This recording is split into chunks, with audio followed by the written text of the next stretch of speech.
Michael Jordan's old teacher left him a note in her will. What it said left him shaking. The phone buzzed on the far edge of Michael Jordan's glass desk. He was halfway through reviewing a sneaker prototype, absent-mindedly spinning a Sharpie in his hand, when his assistant poked her head in. "Mr. Jordan, there's a call from a retirement home in Wilmington. Says it's personal." Michael gave her a brief look. "Take a message." "They said it's about Miss Turner." The Sharpie stopped spinning. Michael leaned back in his chair. He hadn't heard that name in years. Miss Elaine Turner. His 8th grade English teacher, the one who never let him turn in half-written essays, who told him his jump shot was fine, but his vocabulary was embarrassing. The same woman who once made him rewrite a 3-paragraph story 5 times because, as she said, "You have a story to tell, Mike. Stop running from it. Put it through," he said. A few seconds later, a gentle male voice came through the line. "Mr. Jordan, I'm calling on behalf of Chestnut Grove Retirement Home. Miss Turner passed away this morning. I'm very sorry." Michael swallowed hard. He hadn't seen her in decades. Sent a few cards. Made a donation in her name once when she had surgery. But real visits? None. "She left you something," the man continued. "A letter. In her will. It's sealed and addressed only to you." Michael closed his eyes, leaned forward, and nodded slowly, though the man couldn't see it. "Send it to my office." "There's something else," the voice added. "She asked, in writing, that you read it in private." The call ended. No drawn-out emotion. No condolences exchanged. Just silence. His assistant hovered, waiting for a signal. He waved her off. Then he sat there for a long time, the prototype forgotten. That night, after the building emptied and the city dimmed, the envelope arrived. Cream paper, handwritten name on the front, Michael Jeffrey Jordan. No return address, no lawyer's stamp. Just her familiar cursive, firm, no nonsense. He didn't open it right away. He poured a drink. Sat in the chair by the window. Stared at the skyline. Only when the quiet settled in did he finally slide a finger under the seal. Inside was one sentence.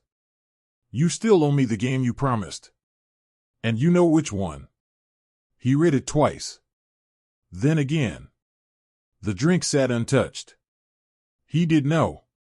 8th grade. He'd been benched after mouthing off in class. Turner had caught him bragging about dropping 30 in a weekend game. She called it mental junk food. He was furious. "You'll regret that when I'm in the NBA," he'd muttered. She just smiled. "When you make it, you owe me one private game. Just you and me." He'd rolled his eyes. "Fine." She raised a brow. "Promise?" He hesitated, then nodded. She never called it in. Not when he was drafted. Not during the championships. Not even during retirement. And now she was gone, and the letter finally arrived. Michael stood up, restless. The air in the office felt heavier. He pulled out an old photo album from a side cabinet, something the PR team once wanted to use for a memoir. Inside were a few school photos, old basketball clippings from when he got cut in sophomore year. Tucked in the back was a folded note. Miss Turner's end-of-year comment card. "You play with fire in your feet, Michael.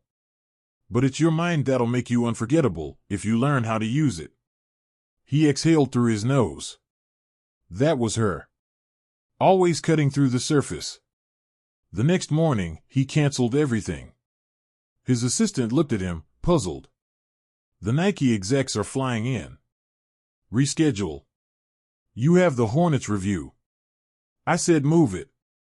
The ride to Wilmington was 3 hours. No convoy. No security team. Just a quiet black SUV and Michael Jordan in the back seat with the envelope still in his coat pocket. Chestnut Grove sat at the edge of town.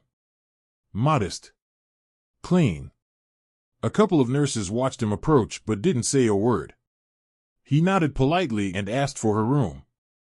It was empty now, bed stripped, closet bare. But the window still held the sun. There was a stack of boxes marked for family. One small box was labeled MJ. He opened it slowly. Inside, a school yearbook with his picture circled. A laminated essay titled The Flight of Eagles from 1978, his first A+ in English. And a program from a Bulls playoff game. An used ticket still tucked inside. She'd never gone. He sat on the edge of her bed frame. Picked up the program. Read the note she'd scribbled inside, too loud for me. But I still watched from home. Always did. Michael swallowed back a wave of something he didn't want to name. He didn't stay long. Just long enough to hold the laminated essay and run his thumb over the red pen marks. Her edits. Her belief. As he walked out of the room, he passed a custodian mopping the hallway. "Excuse me," Michael said. "Was Miss Turner popular here?" The man shrugged. Didn't talk much. But she had her favorites. Showed off a picture of you sometimes. Said you were the only student who ever challenged her back. She challenged you? Every day, he said, chuckling. Said that's how you get better. Michael smiled slightly. Back in the car, he didn't give directions to the airport. He told the driver to head toward Laney High School. They passed the old neighborhood. The same cracked sidewalks, the same corner store. And then the school, red brick, old gym, chain-link fence. It all looked smaller now. He walked around to the back, where the outdoor court still sat. Grass growing through the concrete, nets missing. But the lines were still there. Faded, but familiar. He stepped to the free-throw line. Bounced an invisible ball once. Then again. "I owe you a game," he said softly. And for the first time in a long time, Michael Jordan looked like a man not carrying a brand or a legacy, but a promise, made long ago, and finally remembered. He walked back to the car in silence, the letter in his hand. Tomorrow, he'd come back. With a ball. The next morning, Jordan was back in Wilmington. This time, he wore no suit, just a gray hoodie and basketball shorts. A worn pair of sneakers. In his hand was an old leather basketball from the trunk of his SUV, still scuffed from the last time he used it on pavement. It wasn't for anyone else's eyes. This wasn't about cameras or legacy. This was about her. The Laney High School outdoor court was still empty when he arrived. The air was warm, the kind of morning where the sun peeked through without baking you. He dropped the ball. It bounced once, hard, hollow. Familiar. He stepped to the free-throw line. Dribbled once. Then twice. He closed his eyes. Imagined her standing on the sidelines, arms folded, eyebrow raised like she used to when he got too cocky. The game she wanted wasn't about competition. It was about showing up. That's all she ever asked. He shot. It swished. Still got it, came a voice behind him. Jordan turned. A teenager stood just beyond the gate. Hoodie halfway zipped, a basketball under his arm. Lean build, no fear in his walk. His face was unfamiliar, but his stare wasn't. Didn't think anyone came out here anymore, the kid said. I come when I need to, Jordan replied, retrieving the ball. You Michael Jordan, right? Jordan nodded. Damn. I thought you'd be taller.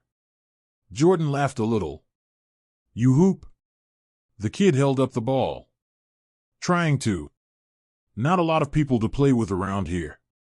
Just me and my dad when he's not working nights. He cleans the gym. Jordan steadied him. The same look he once had. Too much energy. Not enough outlets. What's your name? He asked. Darnell. You any good, Darnell? Good enough to beat you. Jordan smiled. Is that right? The kid shrugged. Old man with old knees. I like my chances. Jordan passed him the ball. Let's see what you got. They played to 7. Nothing fancy. No cameras. Just asphalt, sneakers, and breath. Darnell had a quick first step. Sloppy footwork, but raw. Jordan didn't go easy, but he didn't go full force either. It was about rhythm, not dominance. Darnell scored 4. Jordan scored 7. "All right," Darnell said, panting. "You still got it." "Don't flatter me," Jordan said, tossing the ball back. "You've got speed. But no control. You waste motion." "Man, you sound like my coach." "Sounds like your coach is right." Darnell smiled. "You come back tomorrow?" Jordan didn't answer. He picked up the ball, nodded, and walked toward the car. That afternoon, he went to Laney's front office. They didn't recognize him at first. The secretary blinked twice before realizing who she was talking to. "I'm looking for yearbooks," he said. "From the late 70s. They gave him access to the archive closet. He spent hours flipping pages. Found old photos of the English department. There she was, Miss Turner, smiling in black and white, always with a book in hand. He found his class photo. Small kid, wiry frame. A note scribbled on the back in her handwriting, "Michael, don't stop writing. Even if it's just for yourself." He left the school carrying a copy of that page. Later, he visited the retirement home again. A nurse handed him another small envelope that had been left behind, her personal journal. "We debated whether to send it," she said. "But she wrote your initials on the cover." He opened it in the car. Most of the entries were ordinary. Book notes. Reflections on retirement. But here and there, moments about him. "Watched Michael's third title tonight. The world sees the dunks. I see the restraint. He's playing chess now. Sometimes I wonder if he remembers. The promise. The game. Maybe it's not about me. Maybe it's about him. I still think he's searching for something he never lost. Just forgot." Jordan closed the journal. Let it sit on his lap. The next morning, he was back at the court. Darnell was already there. "You came back," the kid said. "I had a promise to keep," Jordan replied. They played again. This time to 11. No shortcuts. Jordan pushed him harder. Made him switch hands. Made him read angles. Coached between points. When they finished, Darnell leaned against the fence, soaked in sweat. "That was the best game I ever played." "You're just getting started." Jordan pulled off his shoes. Handed them to Darnell. "What's this?" "Practice in these. Wear them out." "You serious?" Jordan nodded. "But next time, earn them." The kid grinned, then hesitated. "Why are you doing this?" Jordan looked at him. "Because someone once told me the game isn't about being seen. It's about showing up. I missed that for a long time." He walked away, the sun low in the sky. The court behind him quiet again. Back in Charlotte that evening, he stepped into his office. The walls were lined with accolades, trophies, photos. But his eyes went straight to the framed letter. One line. One promise. He pulled it down. Opened the drawer. Took out the photo from the yearbook. Took out the journal. Laid them on the desk. Then he made a call to his team. "I want a court restored in Wilmington. Outdoor. Clean pavement. Real nets. No branding. You want to sponsor it?" "No. I want to dedicate it. To Miss Turner." He paused. "And don't put my name on it. Just hers." Silence followed on the other end. "You got it, Mike." He hung up. Turned off the lights. And for the first time in a long time, the silence felt right. 2 weeks later, the court was finished. Fresh blacktop. Painted lines. Sturdy glass backboards.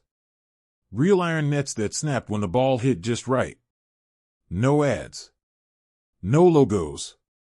Just a small bronze plaque at the gate that read, Elaine Turner Court. She believed in the game before it was famous. The city didn't throw a big event. That was how Jordan wanted it. Quiet. No press invites. No microphones. Just a few chairs, a folding table, and some familiar faces. Former students. A couple of her old friends from the retirement home. And one boy who couldn't stop dribbling a ball by the sideline, Darnell. Michael stood off to the side in a black polo and jeans, sunglasses on. Watching. Listening. He didn't speak first. One of her former colleagues, a retired science teacher, stood up and shared a memory. Elaine once told me that potential isn't measured by grades or trophies. She said it's measured by who still hears your voice when you're not in the room. Another added, she didn't just teach English. She taught identity. She made us think we mattered. Even when the world didn't. After a few more words, there was a long pause. Heads turned to Jordan. He hadn't planned to speak. But he did. He stepped up slowly, removed his sunglasses, looked out at the small crowd. I broke a promise to her, he said.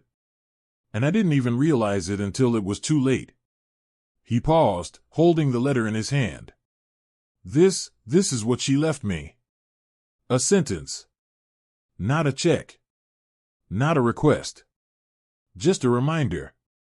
He read it aloud. You still owe me the game you promised. And you know which one. He looked up. It wasn't a game for her to watch. It was a game for me to remember who I was before the cameras, before the rings. She wanted me to come back to where it all started. He turned slightly, gesturing to the court. So, I played. It was quiet. It was real. And it changed something in me I didn't know was still there.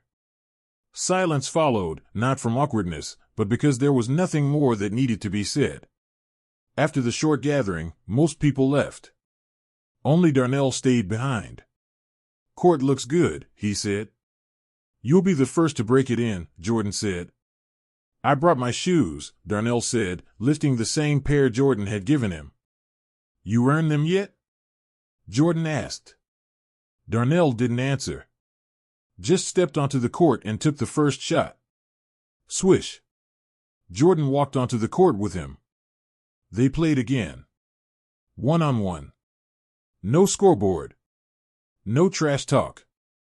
Just moves, sweat, breath. The rhythm of the game that didn't need an audience. After 20 minutes, they stopped. You've been working, Jordan said.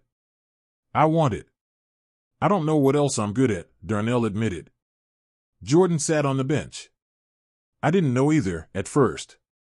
Basketball gave me a language I didn't have in the classroom. Miss Turner taught me how to use it. Darnell sat beside him. You think she'd be proud of this? I think she'd say, took you long enough, Jordan said with a smile. They both laughed quietly. As the sun began to dip, Jordan handed Darnell a sealed envelope. What's this? The boy asked. Something to open later. After your next win. Darnell nodded, slipping it into his bag. Jordan stood and looked back at the plaque. He took a photo of it on his phone. For himself. Back in Charlotte that night, Jordan returned to his office. The framed letter was still on his desk, but next to it now sat something new, Miss Turner's journal, open to a final page. One he hadn't noticed before. It read, You taught the world to fly, Mike. But only when you came back to the ground did you truly soar. He read it again, then leaned back in his chair. That line, more than any championship speech, more than any headline, hit something he didn't expect. She had always seen beyond the surface. Always reminded him that greatness without connection was just noise. The next morning, his assistant came in with the day's schedule. Meeting with Nike at 10. Press call at noon. Team dinner at 6. And, Darnell's mom called. She said he won his district game last night. Dropped 23 points. Michael smiled. Tell her to keep the envelope. His assistant paused. What was in it, anyway? An invitation. To Jordan Academy, he said. Full ride. And a mentor. She nodded, impressed. He's lucky. Jordan looked out the window. We both are. Later that afternoon, he sat in his office alone, staring at his wall. The trophies. The medals. The retired jerseys. But his eyes always came back to that framed note. Not the championships. Not the fame. The promise. The one he finally kept. And in that quiet moment, Michael Jordan didn't feel like a legend or a brand or an icon. He just felt like a man who finally showed up, right on time.